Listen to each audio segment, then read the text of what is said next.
Hello, good afternoon, good morning, colleagues. Welcome to this press briefing on the release of the update of the global trade outlook and statistics. I'm Ismail Ajeng, director of IERD, and joining me today, Ralph Osa, our chief economist, and Colmani, who is the senior economist who led the work on this outlook. So the briefing is an embargo until 3 p.m. in terms of.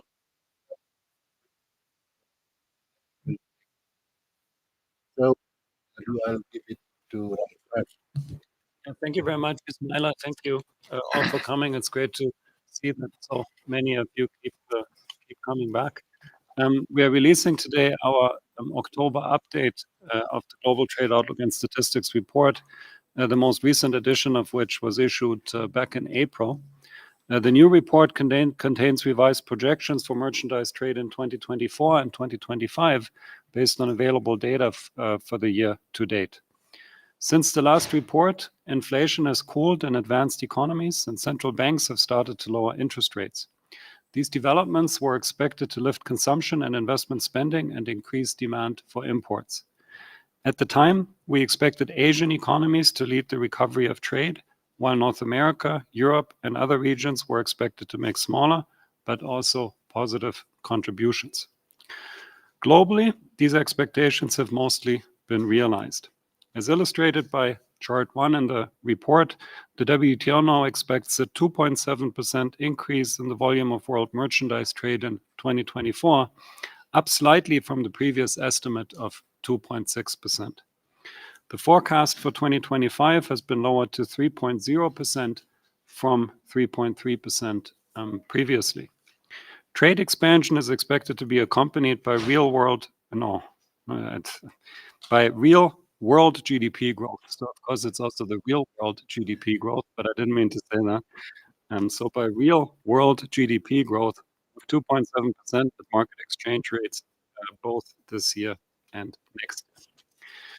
Although the headline figures for world trade and output have remained relatively stable, there have been some notable shifts in the regional composition of trade growth.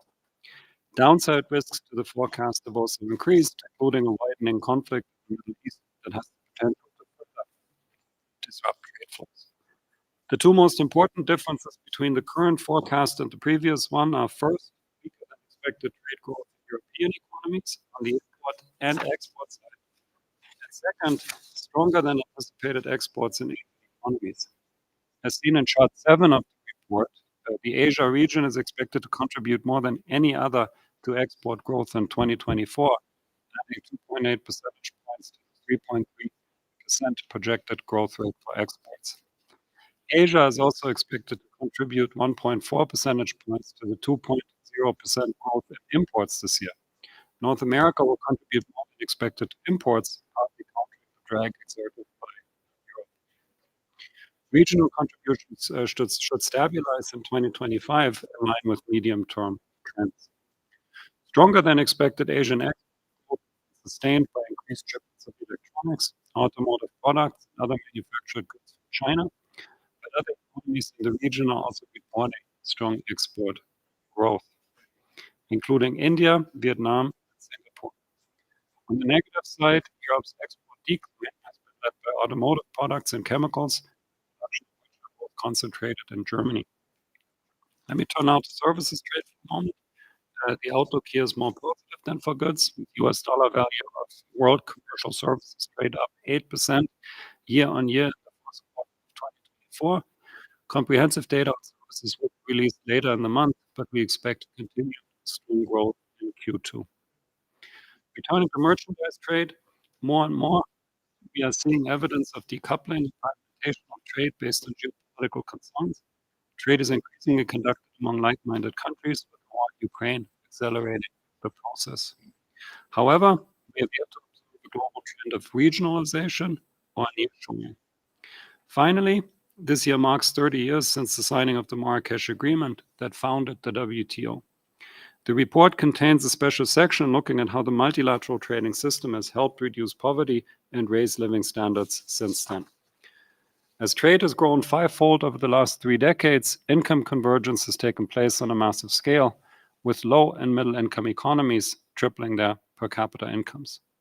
This trade-led growth has lifted hundreds of millions of people out of poverty. Thank you, Ralph. Now I'll hand over to Coleman for short remarks on the regional distribution. Thanks, Ismaila. Thanks, Ralph. I'd just like to draw your attention to a few details of the report that you may find informative. Ralph already mentioned the weaker than expected growth in exports and imports of European economies and the stronger than expected growth in exports of Asian economies. Both of these deserve a bit more explanation. The main sectors weighing on European exports in the first half of 2024 were organic chemicals and passenger vehicles. Some organic chemicals are actually used in the production of vaccines, which suggests that we could be seeing a return to trend following a surge in the pandemic. As for the decline in passenger vehicles exports, this can be exacerbated by technological change as facing challenges in adapting to production of electric cars and experiencing stiff competition from new competitors. EU production of both chemicals and vehicles is centered in Germany, where recession is now predicted for 2024, but they also expect a recovery in demand in 2025 in line with our forecast. As for European imports, the largest contraction was in machinery, with substantial reduction in purchases from China. Aside from these economic-driven declines, European trade volumes have also been revised downwards for technical statistical reasons back to 2020, which is then also reflected in projections. EU trade statistics include intra-EU trade, that is trade between European Union countries, giving the region greater weight in world trade figures. This partly explains the fact that world trade in chart 3 appeared to be close to the lower bound of the range of likely outcomes set out in our April trade report. The strength of Asian exports was driven by China, where the volume of trade was up around 13%. This was led by exports of electronics, both components and finished products, which appear to have made the biggest contribution to year-on-year growth in Chinese exports in value terms. This includes items such as integrated circuits, up 22%, flat panel displays, up 20%, and computer parts and accessories, up 18%. Exports of other electrical machinery also rose sharply, including air conditioning units, up 17%, and refrigerators, up 18%. So it's basically what we see as a broad recovery of manufacturing exports from China, but also from other Asian economies. China's exports of passenger vehicles also rose nearly 25% in US dollar terms.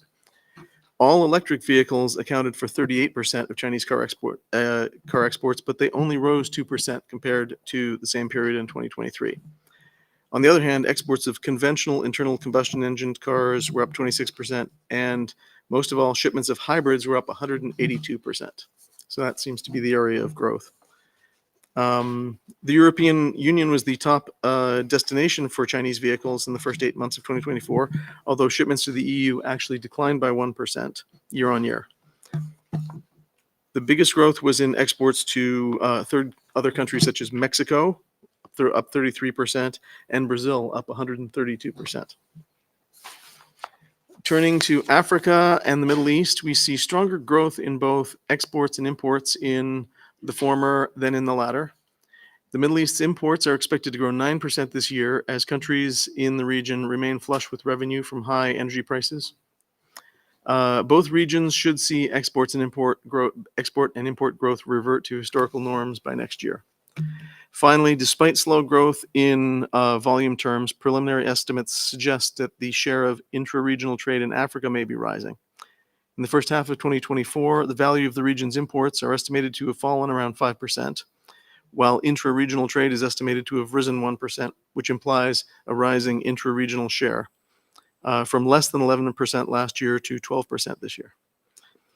This should help African exports to diversify trade and better shield African economies from external economic shocks. I'll leave it at that. Thank you so much, Coleman. Now we'll open it up to questions. I would also like to remind colleagues that we have interpretation in French and Spanish. So colleagues online as well as in the room, I will start with the room. Laurent. Yeah, thank you for the briefing. You mentioned Europe and the weight it has in terms of decline and of export and import. And you mentioned also the electric cars from China. So what assessments do you make with the new 100% tax on import of Chinese electric vehicles? What kind of effect do you expect in the next month and maybe for next year? And will it have just marginal effects more broadly, or do you expect a more bigger overall effect on the trade? Thank you. Well, thank you very much for the question. We haven't done any, specific assessment of the impact of that particular policy measure, so I won't have a concrete number for you. The only thing I would like to point out is that this particular conversation takes place, in the context of our regular dispute settlement proceedings. So it's not something that I would think is so out of the ordinary for something that, as far as trade frictions are concerned. Thank you, Ralph. I see Doug Palmer, Politico online. Doug, you have the floor. Hi, thanks for taking my question. I also had a question about the electric vehicles and I guess auto exports in general. You talked about how I think European, primarily German exports, automotive exports have suffered. Is that because they're facing more competition from China in third markets than they previously did? In other words, is China the reason that Germany is not exporting as many autos as it has in the past? I'm not sure if that's entirely the case. In fact, it should be noted that our intra-EU, our European Union trade statistics include intra-EU trade. So it's not just exports of Europe include exports from France to Germany, for example, or from Italy to Spain. So it wouldn't only be in third markets where they're facing stiffer competition. Just generally speaking, there are more manufacturers in this area competing for a limited market, and it's bound to be more difficult for all participants in the market. Maybe just to add to that, there are also non-trade reasons, of course. So in Germany, for example, there used to be a premium, a subsidy of some sort for consumers who would buy electric vehicles, and that was quite substantial, and that is no longer there. So of course, policy changes like that also affect automobile sales. So there are all sorts of non-trade related reasons also for this development. Sorry, just as a further follow-up, in last year, in 2022 and 2023, the recent years, there has been this spike in energy prices, which has had a pretty strong impact on manufacturing. And so that's also been a cost to European automobile manufacturers. Thank you, Coleman. Any other questions online? I see Caroline Fang. Caroline Fang. Caroline, please. Can you hear me? Yes, we can. Thank you. This is the first time I use this, so sorry. Thank you. This is Karen from Eastside Media Group. So I saw the numbers, and would you explain what are the possible reasons for the decline in EU machinery imports from key suppliers like China and the States? And also, how could the rise of India and Vietnam influence future global supply chains? Thank you. So maybe I'll start, and then you can elaborate, Coleman. So when you when we're trying to explain the change in imports into the European Union, of course, the first thing we are thinking about is demand in the European Union, and one thing that we have seen, of course, is that some major economies, particularly Germany, have significantly revised their GDP forecast, meaning that the German economy in particular is doing worse than everybody expected, and that of course then also has effects on imports such as machinery. In terms of the role of India and South Korea and Vietnam and countries like that, this is a really interesting development that we are seeing in the data that we're also documenting in the report. So, we've already highlighted last time that the trade between China and the United States, the bilateral trade, is growing 30% more slowly than trade of either of these two countries with the rest of the world.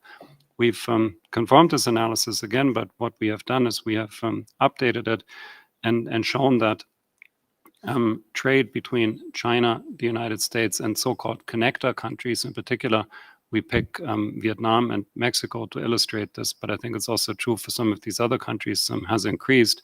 So you get the sense that some of the trade that used to flow bilaterally is now taking a bit of a longer route.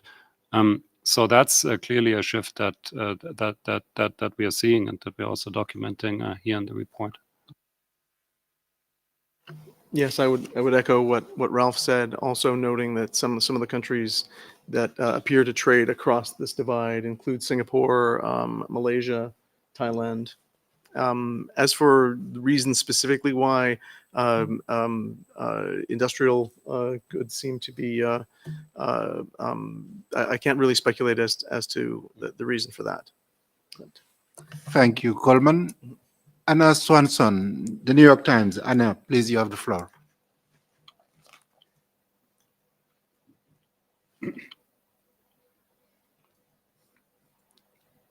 Oh, can you hear me now? Yes, we can. Okay, great. Thank you so much. I wanted to ask if you could quickly go over again the effect that inflation and falling inflation is having on global trade. And then is there another sort of note that you can add to this emerging role of connecting economies? Is the trade happening kind of in intermediate goods, or just a little more color that you can provide there? Thanks. So maybe I'll start with the first, and then maybe Coleman, you wanna add the color. As we, maybe I'll go back to the forecast we put out, or the Global Trade Outlook and Statistics report we put out in April, because there we discussed the role of inflation quite, at quite some length, and the punchline was that higher prices, of course, reduce disposable income, reduce purchasing power of consumers, but also tend to make firms delay some of their investment decisions. So what we saw is that inflation had it's not good for the economy more broadly, but it's disproportionately bad for international trade, because many of these consumer durable goods, for example, fridges, washing machines, say, or many of these investment goods, machinery, for example, are, of course, is disproportionately traded. So we saw, that's why in 2023, we saw a fall in trade volumes, despite the macroeconomy not doing that badly. And of course, as inflation is falling and also as monetary policy is eased, we were expecting that we see a gradual recovery in international trade, and this is exactly what we have seen. In particular, in the United States, the demand has picked up, and in fact, for the United States, we have revised our forecast for imports upwards a little bit. The only exception there, really, or the main exception, is Europe, where things haven't recovered quite as much as we foresaw, Germany being the primary driver. But if you look at the numbers for 2025, we do expect things also to get better in Europe, and that's exactly because because of this inflation/monetary policy story. I don't know about the connector countries. Coleman, maybe you can tell us a little bit more about those. Sure. We haven't looked specifically into which products are being, whether they're intermediate goods or final goods that are being traded through connector countries. It's not simply just through connector countries, but just more trade with these countries. Also, just looking at China's export recovery right now, it involves both intermediate goods and final goods, whether that be finished, computers or circuit boards, or whether it's auto parts or finished vehicles. It seems to be across the board. Thank you, Coleman. Brendan Murray. Brendan, you have the floor.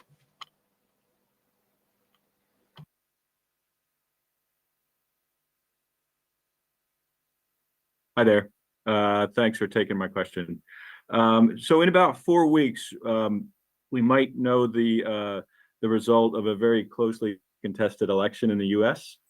And I wonder if you've crunched any numbers in regards to whether Donald Trump returns to the White House and fulfills his pledge to put 10% tariffs on all U.S. imports and 60% tariffs on Chinese imports. What happens to that 3% outlook you're forecasting for next year and beyond? Yeah, thank you. Thank you for this question. So the short answer is we haven't crunched numbers on that. So I don't have a particular assessment on this. The long answer is a little bit longer. So one thing that I can say in this context is that, of course, what's detrimental to international trade is not just high trade costs, is not just high tariffs, but is also trade policy uncertainty. So if market participants don't know what trade policy is going to be like, there's a big literature documenting the effect of trade policy uncertainty. So, and in fact, that's one of the main benefits of the World Trade Organization. Also, that what a system like this provides is it doesn't just provide low tariffs, but also predictable tariffs. So anything that kind of undermines the certainty is, of course, detrimental for international trade. And then second, maybe a more specific point on proposals for raising tariffs. I mean, one thing to note is that, it's not that if you make a tariff commitment at the WTO, that's set in stone and that you can never remove it or change it. The question is just how you do it. So there's a multilateral process also. If any member would want to increase their tariff, they wouldn't just do it unilaterally, but in conversation with the affected trading partners. So a lot is going to depend then also on how this is implemented in practice, if it will be. Thank you, Ralph. I have a written question here. It's about the EU deforestation regulation, which is expected to take effect by the end of the year. How would that affect global trade? So I don't want to say anything wrong, but I think the implementation has been postponed. No, at least I think I read that in the news. So please, whoever asked this question, check that also. So we haven't also. I mean, I unfortunately have to say the same thing for all these very specific policy measures. We haven't we haven't done an estimate of what the trade effects would be of this EU deforestation legislation, but I can tell you a little bit about the conversation that members are having here on that subject.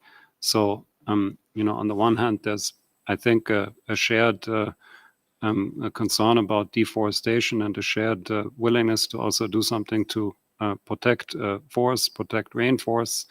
On the other hand, there's a concern, of course, about fairness in a historical sense, and there's also a concern about implementation.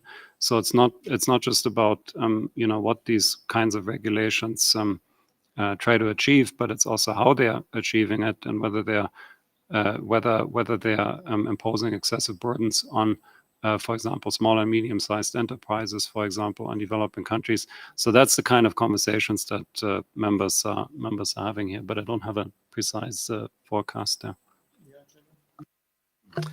I'd just like to mention that related to this question and also the previous one, our forecasts, our short-term forecasts, are based on assumptions about the growth of macroeconomic variables like GDP, prices of important commodities like energy prices and exchange rates over the next year and a half. And there's no real way to factor in trade policy, which is highly unpredictable.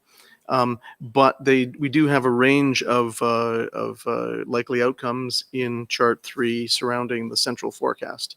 And so if trade policy affects trade negatively or positively, it would affect where the next year's the actual data, actual outcomes occur within this range.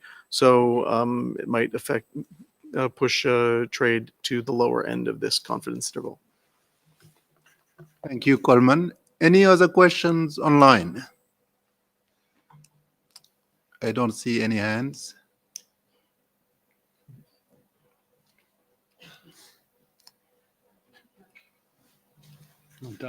Doug, you coming back, or is it a legacy hand?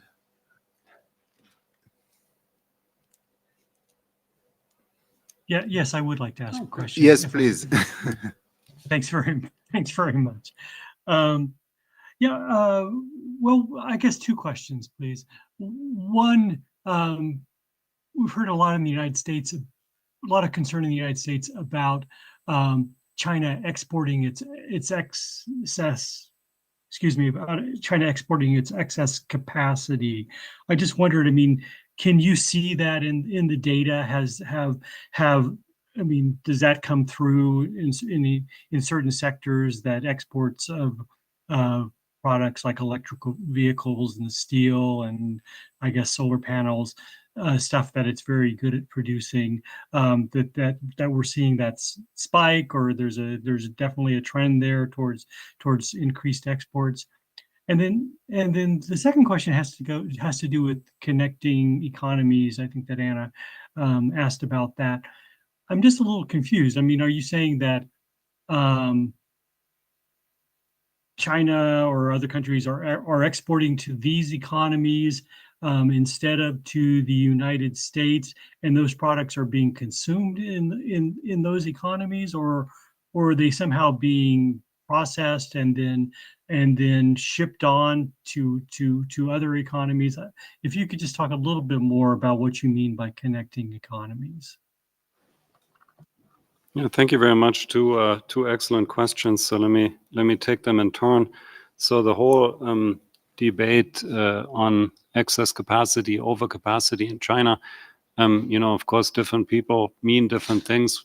By overcapacity, I think the term is not even clear from an economics perspective. So I won't be able to say if there's overcapacity or not. But what we can say is that China's trade volume, and in particular China's export volume, has increased significantly. Coleman, you mentioned the number in your remarks. Was it 14%?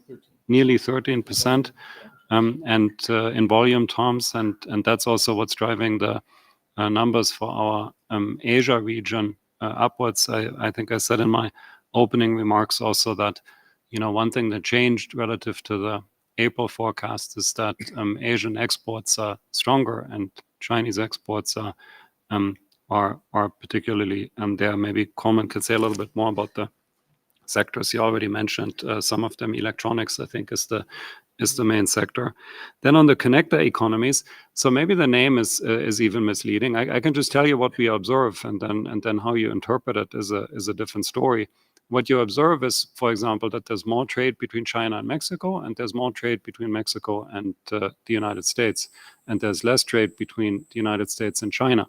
So one plausible interpretation, I think, of this observation is that in some shape or form, trade gets diverted. And of course, we're not thinking of, literally finished products getting diverted, but perhaps, there being some investment in Mexico, some intermediate goods perhaps being shipped there, then assembled in Mexico, exported onto the United States. But this is not, I want to be very clear.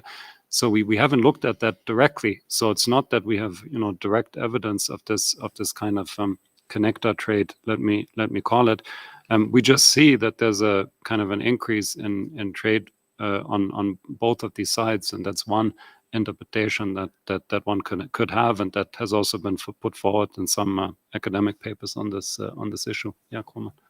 Yes, I mean, the chart shows, just to be clear, total bilateral trade between the United States and China. That's exports of the United States to China plus imports from China, and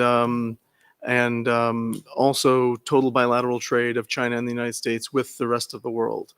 And so they could be importing substitutes. They could be substituting production from China, not necessarily any kind of trade passing through these countries, but these countries trade across this this divide at least. Thank you, Coleman. Anna Swanson. Anna, did you want to come back? I see your hand. Or no? Sorry, no. Thank you. I see Justin.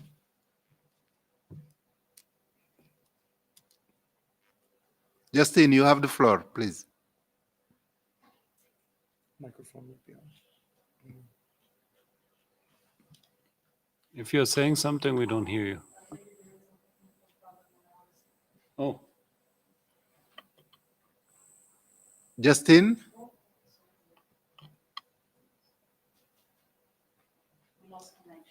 No, we lost you. Any other questions before we close? But it seems our problem.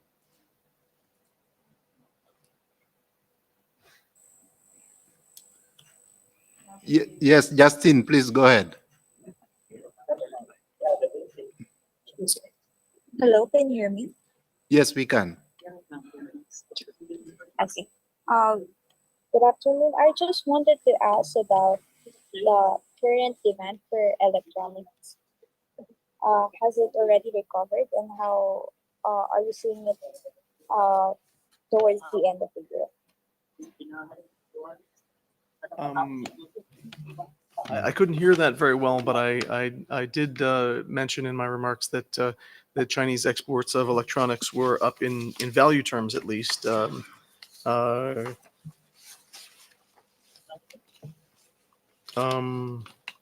Let's see, integrated circuits have been, exports are up 22%, flat panel displays up 20%, computer parts and accessories up 18%. The same is true for finished products as well. So these were some of the fastest growing export products for China. And it seems that there's very strong growth that's the leading sector in China, driving China's exports at the moment. But maybe we also just misunderstood the question. So Yeah, if I we couldn't didn't hear very answer well. it, then feel free to ask again. I understood that it was about electronics. Am I correct?